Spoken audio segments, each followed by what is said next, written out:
सरकार को या स्पीकर को पार्लियामेंट चलाने की कोई इजाजत कोई इंटरेस्ट नहीं। नो कॉन्फिडेंस मोशन लाएंगे आप लोग? वो तो मुझे मेरे हाथ में नहीं, अब नेतृत्व से पूछ लीजिए प्लीज। Thank you. मैं 2 बजे वापस आ रहा हूँ पार्लियामेंट में बजट पे बोलने के लिए। तो मीडिया के सुर्खियों में बने रहने के लिए कुछ तो करना है ना। लिखा ना पढ़ी, जो राहुल गांधी कहे वही सही। बार बार माइक ऑफ कर देना और जो सत्ता में लोग बैठे उनकी जो भाषा का प्रयोग करे, कभी माइक ऑफ नहीं होता है, कभी एक्सपेंज नहीं होती उनकी बातें। तो ये अगर नो कॉन्फिडेंस मोशन लाने का अगर है तो मुझे लगता है इंडिया ब्लॉक मिल के ही ये मोशन बजट पे बोलने के लिए आया था। अभी लग रहा है कि सरकार को या स्पीकर को पार्लियामेंट चलाने की कोई इजाजत कोई इंटरेस्ट नहीं जी। तो अभी हम 2 बजे फिर आएंगे, देखेंगे क्या होता है। मुझे राहुल गांधी बोलना चाहते थे लेकिन उनको बोलने नहीं दिया गया था। जी, वो तो बजट के पहले बोलना चाहता था कुछ क्लैरिफिकेशन जी, जो जिसके लिए तो जवाब देना चाहिए ना। तो वो जवाब देने के बाद बजट डिबेट के लिए हम पूरे कोऑपरेशन करने के लिए आए थे जी। लेकिन क्या करूं, मैं तो दोपहर को फिर कोशिश करूंगा। अभी मुझे जाने लीजिए। तो शशि थरूर जी का एक कहना है कि एक बार फिर से ये कोशिश करेंगे सर, लेकिन रिजिजू साहब कह रहे हैं कि लीडर ऑफ अपोजिशन नहीं चलने देना चाहते, कांग्रेस नहीं चलने देना चाहती है। देखिए बार स्ट्रॉन्ग देखिए, आप उनसे ही पूछिए ये कैसे हो सकता है कि बजट डिबेट पे फाइनेंस मिनिस्टर बैठी भी नहीं थी। मेरे ख्याल में उनको पता था कि वो लोग इसको अडजर्न करने वाले थे, कोई भी बहाना। नो कॉन्फिडेंस मोशन लाएंगे आप लोग? वो तो मुझे मेरे हाथ में नहीं, अब नेतृत्व से पूछ लीजिए प्लीज। Thank you. मैं 2 बजे वापस आ रहा हूँ पार्लियामेंट में बजट पे बोलने के लिए। आपको लगता है कि विपक्ष में कोई हिम्मत है, ताकत है, हैसियत है? आप ये सोचो कि जब उनको पता है कि कुछ होना नहीं है तो मीडिया के सुर्खियों में बने रहने के लिए कुछ तो करना है ना। अभी तक क्या चला? जिस दिन से पार्लियामेंट चला है उस दिन का पूरा इतिहास उस दिन से देख लीजिए। बिना प्रकाशित पुस्तक के बारे में चर्चा करना, स्पीकर के रूलिंग या रूल्स रेगुलेशन कॉन्स्टिट्यूशन के खिलाफ जाना। कारण क्या है? राहुल गांधी 95 चुनाव हार चुके हैं। जब से वो नेता बने हैं कांग्रेस पार्टी 95 चुनाव हार चुकी है। तब मीडिया वाले भी सीरियस नहीं ले रहे हैं, पार्टी तो सीरियस नहीं ले रही है और जनता जो है सीरियसली नहीं ले रही है, इसीलिए चुनाव हार रहे हैं। तो उनको कहीं न कहीं मीडिया के सुर्खियों में बने रहना है। तो अप्रकाशित पुस्तक का मामला खत्म हो गया, किताब के बदले किताब आ गया। तो उनको लगा कि उनके पूरे परिवार का जितना भी रहा बचा खुचा इज्जत था वो खत्म हो गया। लोग अब नेहरू जी के किताब पढ़ रहे हैं, आप इंदिरा जी के किताब पढ़ रहे हैं, राजीव गांधी जी के किताब पढ़ रहे हैं, मनमोहन सिंह जी की किताब पढ़ रहे हैं, पार्टीशन पढ़ रहे हैं। अब उनको लग रहा है कि अब गोल पोस्ट बदलना है। तो गोल पोस्ट क्या बदलेंगे? स्पीकर को हटाने के लिए, स्पीकर कोई कांग्रेस के रहमो करम पर स्पीकर नहीं है, वो बहुमत से एनडीए ने उनको स्पीकर चुना है। इस सदन में एनडीए का बहुमत है, तो आपको जो मर्जी सो करो। आज ही की बात है, आप देखिए इतनी मूर्ख पार्टी आपने देखी होगी। यदि 0 आवर में भी कुछ बोलना है तो हम लोगों को नोटिस देना पड़ता है 0 आवर का, फिर स्पीकर तय करते हैं कि ये विषय उठाने लायक है कि नहीं, बोलने लायक है कि नहीं। आज उन्होंने कोई भी नोटिस नहीं दिया। लिखा ना पढ़ी, जो राहुल गांधी कहे वही सही। और फिर यदि उनमें थोड़ा सा भी आत्मीयता होता या संविधान के प्रति थोड़ी भी निष्ठा होती तो बजट पर ही बोल लेते। तो बजट का स्पीकर शशि थरूर को नहीं बोलने देंगे, अपने नियम कानून से नहीं बनेंगे।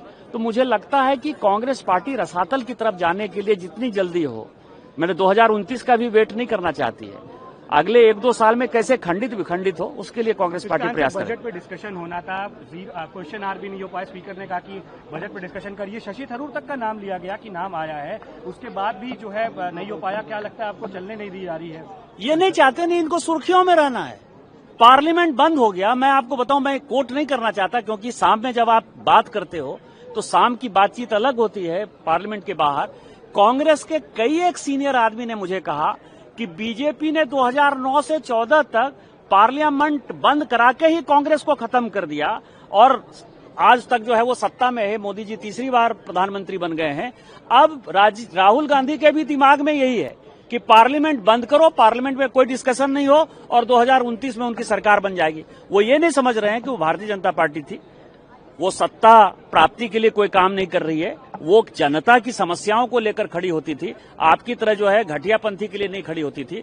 और आज आप सोच लीजिए कि 20-25 सीट यदि कांग्रेस को आ जाए 2029 में तो बड़ी बात हो जाएगी। जो भी इंडिया ब्लॉक के लीडर्स, बड़े लीडर्स डिसाइड करेंगे, आई थिंक सारे opposition parties will stick to it. Speaker की भूमिका को कैसे देखते हैं मैम? आई थिंक हम लगातार ये देखने को मिला है इस तरह से जब से भारतीय जनता पार्टी आई है, हल्का फुल्का स्पीकर्स लोग अलाइन करते हैं सत्ता पक्ष के साथ, लेकिन देखा गया है कि बार बार माइक ऑफ कर देना और जो सत्ता में लोग बैठे उनकी जो भाषा का प्रयोग करें, कभी माइक ऑफ नहीं होता है, कभी एक्सपेंज नहीं होती उनकी बातें, लेकिन विपक्षी दलों के नेताओं का स्पीकर ऑफ किया जाता है, सांसदों का स्पीकर ऑफ किया जाता है। तो ये अगर नो कॉन्फिडेंस मोशन लाने का अगर है तो मुझे लगता है इंडिया ब्लॉक मिलकर ही ये मोशन लाएगा। भारत के संविधान में 2 सदनों की संरचना हुई है, एक लोकसभा और एक राज्यसभा। यही दोनों मिलाकर भारत की संसद बनते हैं। जिस तरह एलओपी को, श्री राहुल गांधी को महामहिम राष्ट्रपति के भाषण पर अपनी बात रखने का अवसर लोकसभा में नहीं दिया गया, राज्यसभा में खरगे साहब को नहीं बोलने दिया जा रहा, और जिस तरह झूठा, घटिया, जिस पे हंसी आती है कि भारत जैसे महान देश का सशक्त प्रधानमंत्री 56 इंच का 3 महिलाओं के डर से संसद में नहीं आ रहा है क्योंकि उनसे खतरा है। हम जानना चाहते हैं क्या स्रोत था, क्या खतरा था। इस तरह आप महिलाओं को बदनाम नहीं कर सकते। आप बताइए क्या स्रोत था आपका, क्या खतरा था कि आप इतना डर गए कि प्रधानमंत्री सदन में, लोकसभा में उनको राय दी गई कि वो ना आए। तीसरा, आपने हमारे 8 सांसदों को निष्कासित किया है लोकसभा से, तो 1 सप्ताह बीत गया। उसके बाद जब बजट पे चर्चा है, महत्वपूर्ण चर्चा है, उसमें से बहुत से ऐसे सदस्य हैं जिनके राज्यों में चुनाव हो रहा है, तो आप उनको न ले, ये तो कहीं से उचित नहीं है। इसी तरीके से सदन में ये मतलब नहीं है कि विपक्ष यहां बैठकर वही करे जो सरकार चाहती है। जो जनहित के मुद्दे हैं हम उठा रहे हैं, विपक्ष उठा रहा है, आपको उठाने देना चाहिए। पर मजाक बन के रह गया है कि 3 महिलाओं के डर से भारत का सर्वाधिक शक्तिशाली प्रधानमंत्री नहीं आ रहा है। 8 सांसद सदन के बाहर बैठे हुए हैं और दोनों जगह नेता विरोधी दल न बोल पाए।